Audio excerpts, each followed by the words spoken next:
Hello friends అందరికీ నమస్తే అండి. Welcome to our channel. So ఈరోజు ముఖ్యంగా ఒక టాపిక్ గురించి అయితే మీకు ఎక్స్‌ప్లెయిన్ చేస్తాను. ఆడబిడ్డ నిధి పథకం గురించైతే.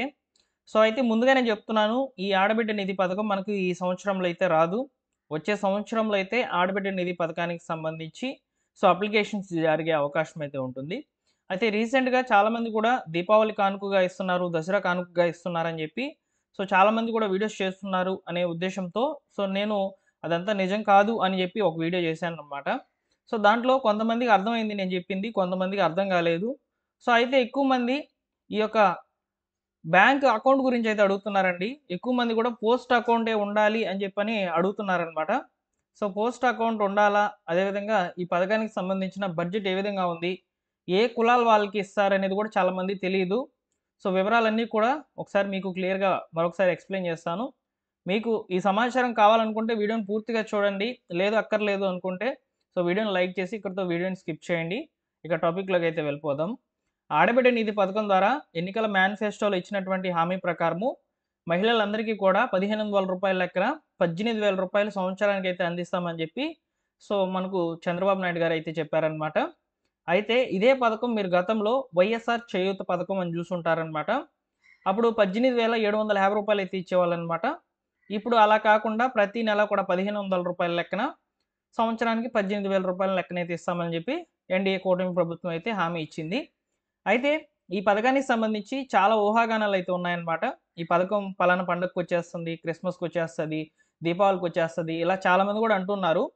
ఇలా మనకు ఈ పథకానికి సంబంధించి కేవలం బడ్జెట్ మాత్రమే జెప్పారు. అది కూడా 3,300,00,00,000 మాత్రమే ఖర్చు చేస్తామని జెప్తున్నారనమాట. అయితే ఈ పథకానికి సంబంధించి మనకి ఇప్పుడెల్లా కూడా అప్లికేషన్స్ అనేటివి జరగవు. ఈ సంవత్సరంలో అయితే అస్సలు జరగవు. వచ్చే సంవత్సరంలో కూడా జరిగితే జనవరి కన్నా ఇవ్వాలి. లేకపోతే వచ్చే సంవత్సరం ఆఖరిలోనే ఇవ్వొచ్చనమాట ఈ పథకం. అయితే ఈ యొక్క పథకానికి సంబంధించి కొన్ని ముఖ్యమైన అప్డేట్స్ ఏ విధంగా ఉన్నాయంటే, రీసెంట్‌గా గనుక చూసుకున్నట్లయితే కొన్ని విధి విధానాలనైతే రిలీజ్ చేసింది గవర్నమెంటు.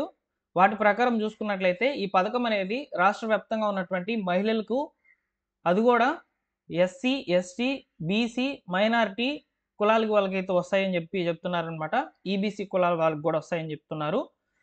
ఈ కేటగిరీకి సంబంధించినటువంటి మహిళలకు మాత్రమే వస్తుందండి. ఓసీ కులాల వాళ్ళకి వేరే పథకాన్నైతే ఇస్తామని చెప్పారు. ఆ పథకానికి సంబంధించిన నేమ్ గూడా మెన్షన్ చేయలేదు. గతంలో అయితే అంటే లాస్ట్ గవర్నమెంట్ ఉన్నప్పుడైతే వైఎస్ఆర్ కాపు నేస్తం ద్వారా అయితే అందుకున్నారనమాట వాళ్ళు. వాళ్ళకొచ్చేసి రూ. 15,000 అయితే అప్పట్లో అయితే ఇచ్చారనమాట. అయితే అదే విధంగా ఆ పథకాన్ని రిఫరెన్స్ తీసుకొని ఓసీ కులాల వాళ్ళకి గూడా సెపరేట్‌గా ఇంకో పథకం అయితే ఇస్తామని చెప్తున్నారు. ఇక్కడ పథకాలనేటివి వస్తాయని చెప్తున్నారు గానీ, వాటికి సంబంధించినటువంటి విధి విధానాలను ఎక్కడా కూడా ప్రభుత్వం రిలీజ్ చేయడం లేదు. కొన్ని పథకాలు మాత్రం ఇచ్చింది. ఆ ఇచ్చినటువంటి పథకాలకు సంబంధించి గూడా అమౌంట్ అనేది కేవలం ఒక 24 గంటల్లో మాత్రమే క్రెడిట్ అవుతున్నాయి. కొంతమందికి అసలు పడడం లేదు. రీసెంట్‌గా ఏ పథకం తీసుకున్నా అలానే జరుగుతుందనమాట. ఎందుకిలా జరుగుతుందంటే, దానికి నా నుంచి ఎలాంటి ఆన్సర్ అయితే లేదు. అయితే ఇప్పుడు ఈ యొక్క ఆడబిడ్డ నిధి పథకానికి సంబంధించి ఎవరికి పడతాయనేది మీకు ఒక క్లారిటీ వచ్చింది. ఏ కులాల వారికి పడతదనేది ఒక క్లారిటీ వచ్చింది. ఇక్కడ ముఖ్యంగా 18-59 సంవత్సరాల మధ్య ఉన్నటువంటి వయస్సు ఉన్నటువంటి మహిళలకైతే ఇస్తామని చెప్తున్నారు. అందులోనూ ఈ పథకం రిఫరెన్స్ ఎక్కడి నుంచి తీసుకున్నారంటే, మనకు ఇక్కడ కర్ణాటకలో అయితే జరుగుతుందనమాట ఈ పథకం. మహాలక్ష్మి కింద అయితే. ఆ యొక్క పథకం రిఫరెన్సు అలానే గతంలో వైఎస్ఆర్ చేయూత పథకం రిఫరెన్స్ తీసుకొనైతే ఇస్తున్నారనమాట. కర్ణాటకలో ఏ విధంగా ఉందంటే మహిళ మహిళలకు పెళ్ళైనటువంటి వాళ్ళకి, కుటుంబానికి ఒకరికి మాత్రమే ఈ పథకం వర్తిస్తుంది అక్కడైతే. సేమ్ అదే రిఫరెన్స్ తీసుకుంటుంది మన యొక్క ఎన్‌డీఏ కూటమి ప్రభుత్వము. ఇలా ఒక కుటుంబంలో ఒక 5, 6 మంది ఉన్నారనుకోండి. దాంట్లో ఎవరికైతే వివాహం అయ్యి ఉంటుందో అది కూడా 19-59 సంవత్సరాలు. ఇక్కడ 18 అంటే 18 ఉండకూడదని గాదు. 18 సంవత్సరాలు పూర్తయిపోయి ఉండాలనమాట. పెళ్ళైనటువంటి వాళ్ళకి ఒకరికిస్తారు. ఎగ్జాంపుల్‌కి అత్తా, కోడళ్ళున్నారు. అత్తకి పెన్షనొస్తుంది. కోడలికి ఈ యొక్క పథకం అనేది ఇస్తారనమాట. లేదు కోడలికి అవసరం లేదు. అత్తకి ఇచ్చుకోవాలనుకుంటే అత్తగారి పేరు మీద గూడా ఈ పథకం అనేది మీరు అప్లికేషన్ అనేది పెట్టించుకోవచ్చనమాట. ఈ విధంగా ఉంటుందనమాట. అంటే కుటుంబంలో ఒకరికి, ఒక రేషన్ కార్డ్‌కి ఒకరికి సింపుల్‌గా చెప్పాలంటే. ఓకేనా? ఈ యొక్క పథకం ద్వారా డబ్బులొచ్చేసి మనకు డీబీటీ విధానంలో డబ్బులనేటివి పడతాయి గాబట్టి, చాలామంది కూడా అకౌంట్ ఏదుండాలి? అని చెప్పని అడుగుతున్నారు. అయితే ఇక్కడ ముఖ్యంగా అకౌంట్ విషయానికొస్తే, సో మీ దగ్గర ఉండాల్సినటువంటి అకౌంట్ ఏదైనా సరే వర్కింగ్లో ఉన్నటువంటి సేవింగ్స్ అకౌంట్ ఉంటే చాలు. సో దానికి వచ్చేసి ఆధార్ లింక్ చేసుకొని ఎన్పిసి యాక్టివ్ పెట్టుకుంటే చాలన్నమాట. సో ఇక్కడ చాలామంది కూడా పోస్ట్ అకౌంటే ఉండాలని చెప్పి కామెంట్స్ పెట్టారు. సో పోస్ట్ అకౌంట్ ఉన్నా మంచిదే, లేకపోయినా మీ యొక్క సేవింగ్స్ అకౌంట్ ఏదైనా ఉన్నా మంచిదే.